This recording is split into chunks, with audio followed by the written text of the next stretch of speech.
Have you ever witnessed something like this? It's unlikely. It looks like something straight out of an adventure movie, but it's completely real. The Ethiopian Bible is considered one of the most mysterious and discussed books that exist. Even the country itself is shrouded in intriguing mysteries, though this is a story to be told at another time. Ethiopia is known as the cradle of one of the oldest civilizations in the world, and is the only country in Africa that has never been colonized. This allows them to trace their roots back to ancient times, even being associated with the descendants of one of Noah's sons. Although there are controversies, historical records strongly suggest this connection. However, the focus is not only on the country itself, but rather on the treasure it preserves. The ancient Bible scrolls found in Ethiopia are older than the most well-known versions, such as the King James Bible. With its 88 books, the Ethiopian Bible includes works that other Christian traditions do not recognize. They cover both Old and New Testament texts, as well as unpublished scrolls. What makes this even more fascinating is that these scrolls have existed since long before Christianity was officially established in the region. While Christianity spread throughout the world, it was already deeply rooted in Ethiopia since the 4th century. Ancient travelers and historians have attested to the Christian presence in Ethiopia since ancient times. Evidence suggests that for more than 3,500 years, certain Ethiopian tribes worshipped the Christian God.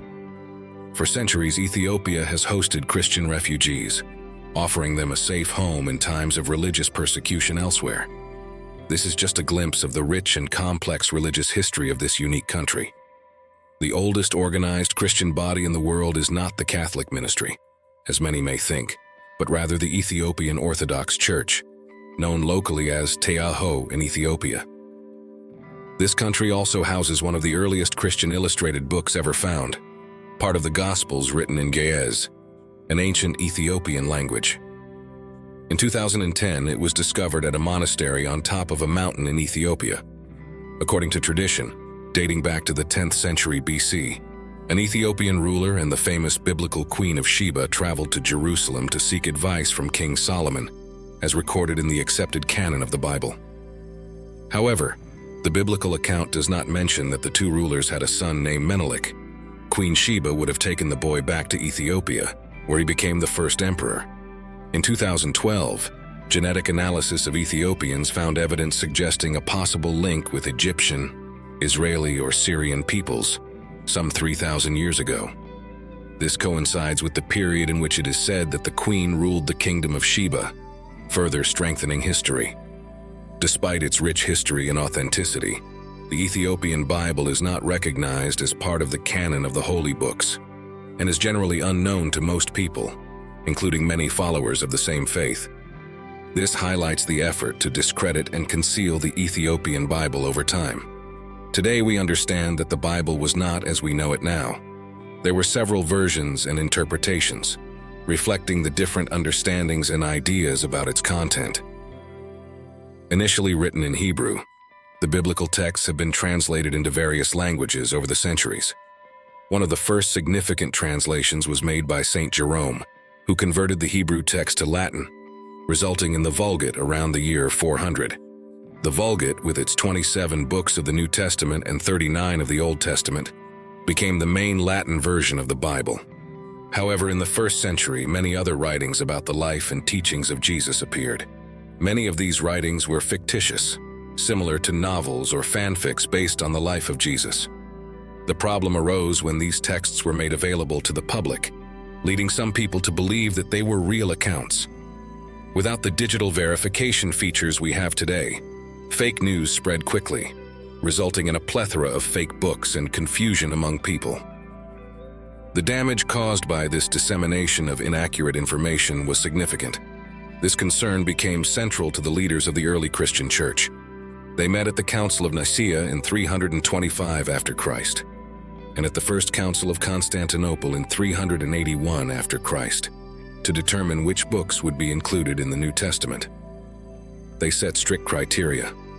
A book would be considered sacred if it was written by one of the followers of Jesus, or by someone who witnessed his teachings.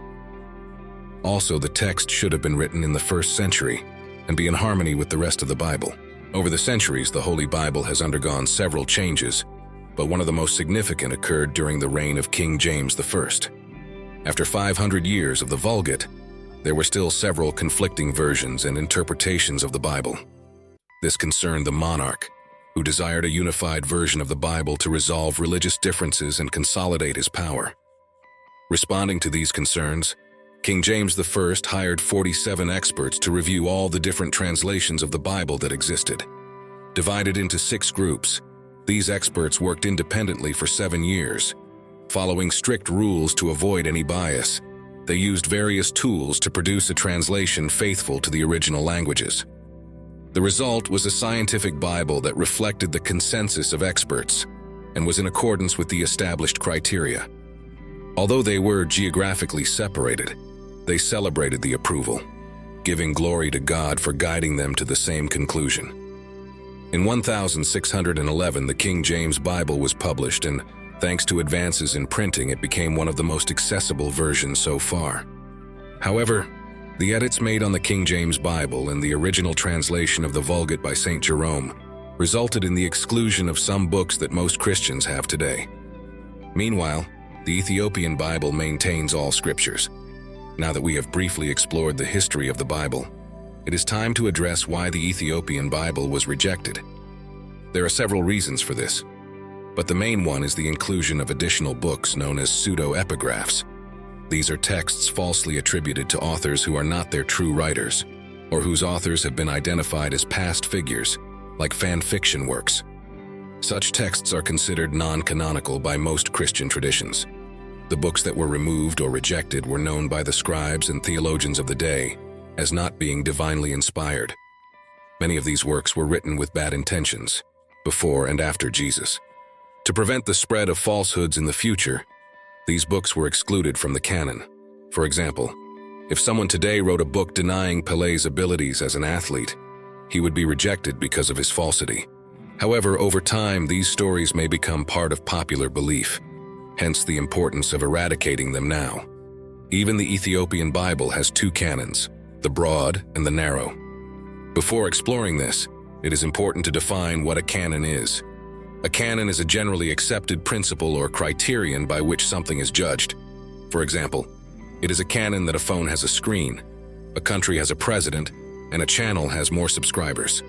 In the religious context, a canon refers to the collection of texts considered authorized or sacred by a religious community.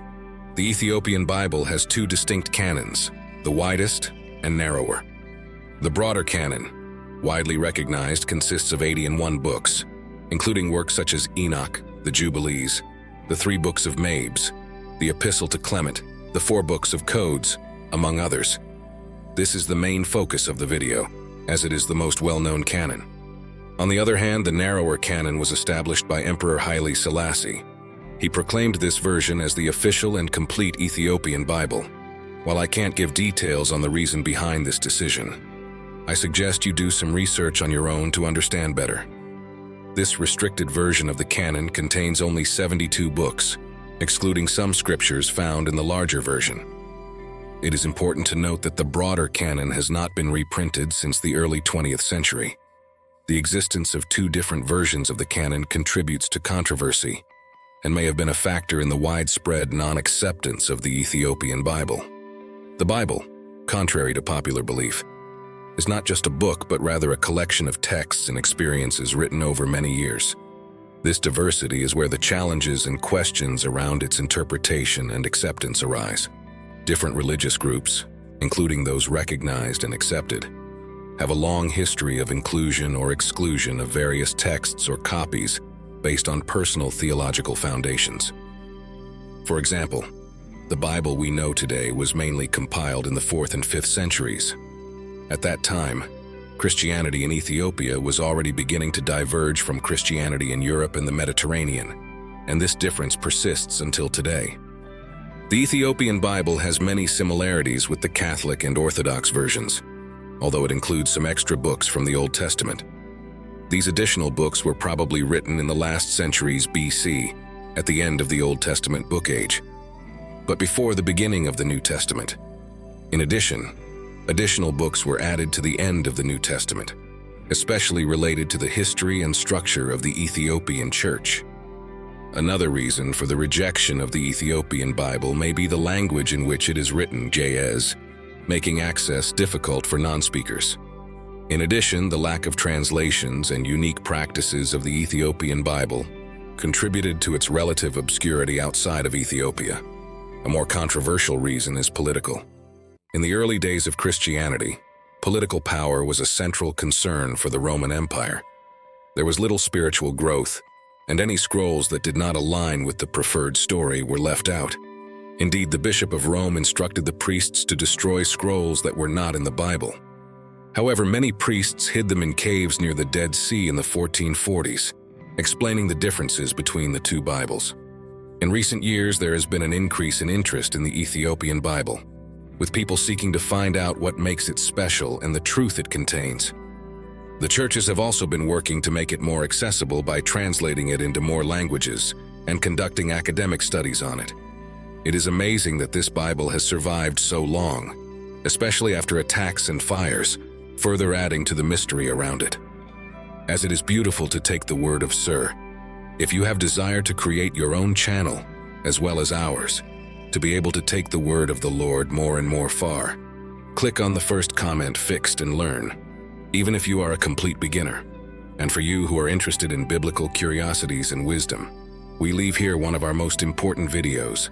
See 5 striking things that happened soon after the death of Jesus on the cross. Click and follow. Thank you for your attention, and may you remain under the grace of God. See you soon.